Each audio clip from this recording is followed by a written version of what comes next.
Okay, so good evening sa inyong lahat. So, demonstrate ko lang kung paano gamitin tong itong MT5 to DX Trade connector. So, with this example, we have a demo account for FBS from FBS, and we also have another account sa FTMO. So, yun yung parang gagamitin natin for this demo. So, okay.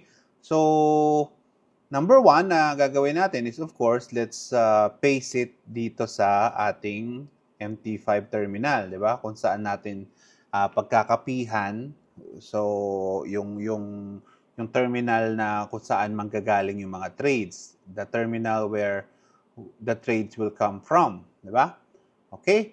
Then, let's go to Tools.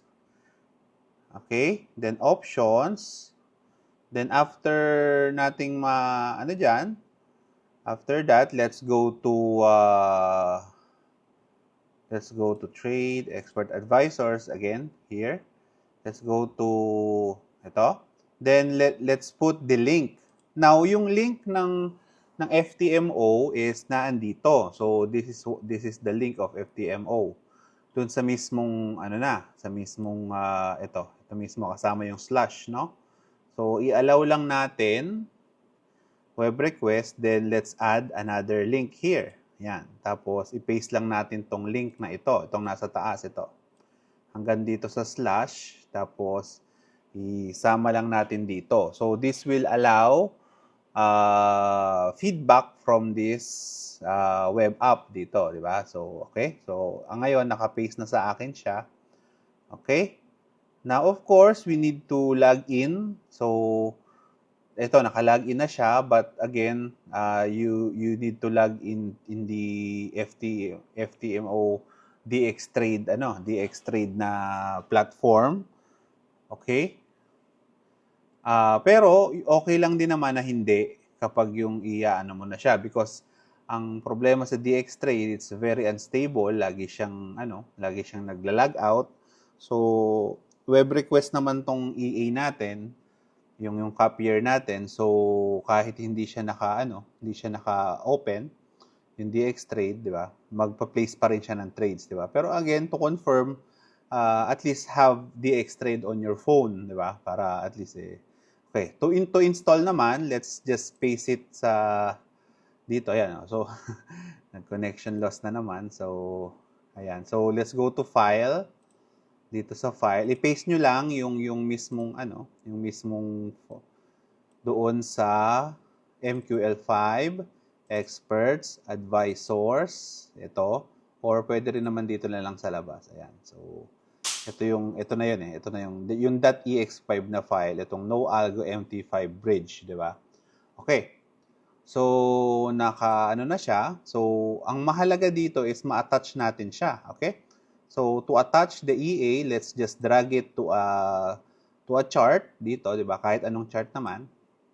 Ayan. Then, magpo-prompt itong mismong So, allow lang natin yan. Tapos magpo-prompt ito, di ba? Now, yung account number and account password is nandito sa clients area ng FTMO, okay? Then, let's paste it here. So, the password and ayan. So, okay lang naman yan kasi demo account lang naman to. Just to demonstrate. Okay, then let's click OK. Now, remember na dito yung link na ilalagay, di ba? Dadagdagan mo lang siya nito. Itong dxska.web, di ba? Kung ano man yung link na lumabas dito, ito, ayan, dadagdagan mo lang siya nito. No? So, nasa description yung idadagdag mo, di ba? Okay? Itong part na ito, dxska-web. Ayan. Yun yung idadagdag natin, okay? So, ngayon, i-login lang ulit natin yung FTMO natin. This is what's wrong with FTMO. It's very unstable. Alam mo yun? Very sensitive sa internet. Pero dahil nga web request naman to, kahit wala ito, okay lang. Pero of course, hindi natin ma-demo kung wala ito, di ba? So, let's just press OK. Then, make sure that you allow algo trading right here, ito. Then, ito dapat ito naka-blue. Yan, naka-blue ito and naka-green ito. Itong part na ito, di ba? Okay? Then, ayun nga, check lang natin yung mga password, di ba? Okay? Allow. Okay? Yan. Then, ito na. So, let's try selling a BTC USD. Okay? So, let's buy. So, dapat yan, lalabas siya dito. And, ayun, lumabas naman siya dito. Ayan, order filled naman dito. Okay? Now, you can do that with multiple accounts. So, let's say na, naglagay ka. Make sure na isang chart lang ang nakalagay para hindi magdoble-doble. Isang chart lang siya dapat nakalagay. Just one chart. Tapos, you can have multiple charts naman na hindi naka-attach yung EA. So, let's say this is Euro USD. So, magsisell din ako dito or magbabay ako naman. Yan. So, magpi-play siya. Ganyan. Then, dito rin sa part na to. Yan. Papansin nyo. Nag-ano siya, di ba? Then, if you close this, let's close this. Yan. Medyo mabagal ang internet ko. Yun. So, magpo-close din siya doon. And, magko-close. Pag close din natin dito, magko-close din siya doon. Now, in the event na hindi siya nag-close, kanwari, you have a parang indexes, nagtitrade ka ng DX30, kunwari, ganyan. Ito kasi is hindi available dito sa, iba yung name niya. So, hindi siya common dito for DX trade, DE30. So, let's say that we're going to buy. Yan. So, ang mangyayari dyan, magpi-play siya dito, pero, kung pupunta ka dito sa tab ng experts here, makikita mo, server request failed. Kasi meaning, hindi siya nagpasok ng trade because hindi mahanap ng EA yung DX30 dito. Pero nandito naman yun. Iba lang ang pangalan. I think, wala nga, no? Ayun, okay. So, ayun. So, nandito lang yan. So, ibig sabihin nun, nagpasok siya ng trade. Sinubukan naman niya, hindi lang tinanggap ni DX Trade. So, that's, okay?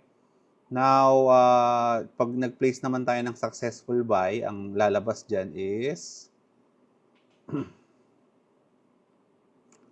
ang lalabas dyan ay, so, let's close the DX30. Ayan. So, ayan. So, nagpasok ako ng buy ulit. Expert right here. Ito. Ayan. So, ito yung mangyayari doon. Ayan. So, order ID, ETHUSD. Ay, Euro USD pala. Ayan. So, ito yung itsura naman, di ba? So, let's, tingnan pa natin ulit. So, let's buy. Ayan. Okay. Ito. Ayan na. Order ID again. So, again, isang chart lang dapat yung merong DX trade kasi ang mangyayari dyan, baka magdoble ang request. So, let's say na attachan din natin tong isa. So, attach ko din to. Same parameters, di ba? Okay.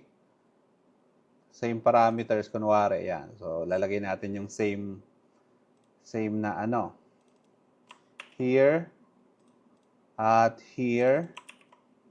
Ayan. So, ang danger dito, minsan nangyayari, minsan hindi. Pero, of course, para maging safe, huwag na lang natin pagdoblehin yung attached na chart. So, pag nag-buy ka dito, dalawa yung papasok.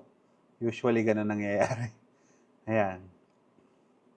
So, nag-connection loss ako. 409, ayan. So, nag-double trade siya pag gano'n, di ba? So, medyo siya. So, again, let's buy again. Nag-double trade ulit siya. Kasi parang dalawang ang nangyayari is nagre-request ulit siya. So, medyo nagkaka-problema talaga yon. Parang ang nangyayari is dalawang request yung nangyari. Di ba? So, ayun. Okay? Okay. Tapos, sige, login ulit natin.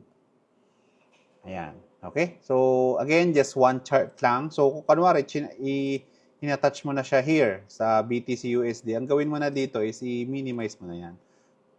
Tapos, siguro kung anong iti-trade mo, di ba? Let's say na ito, Euro USD, ganyan, bang. Di ba? Kasi mas safe to dahil nga ito is spot putol-putol, di ba? Minsan hindi pumapasok talaga yung trade. At least ito, pipilitin niya ng pipilitin, nasa MT5 ka pa rin, di ba? Nasa MT5 ka pa rin, mas okay pa rin yung ano, di ba? Okay? So, yan. So, close ulit natin. Medyo mabagal ang internet ko because nasa desktop ako nagde-demo ngayon. Diba? So, pero, yan. Okay, so attach ulit natin. Attach. Then, let's copy the credentials again. Copy again. Bang. Okay. Then, let us buy. Ayan. Medyo mabagal lang. Boom. Ayan. So, 0.08, diba? It's working naman. Just remember lang na mag-aano siya. Diba? Okay. So, let's close this. Ay, nadoble ako. Kaya nadoble. Ayun. So, just remember na isang chart lang dapat ang merong EA na ganon. So, you can actually, kapag nangyari na yon, ima-manual mo na dito, di ba? Manual na to, close position. So, you can monitor this naman in your Android phone, di ba? Or your Mac phone, or your Apple phone, your iPhone, di ba? You can do that. So, don't worry. Ayan, di ba? 409, I think, is overload ng ano eh. So, buy,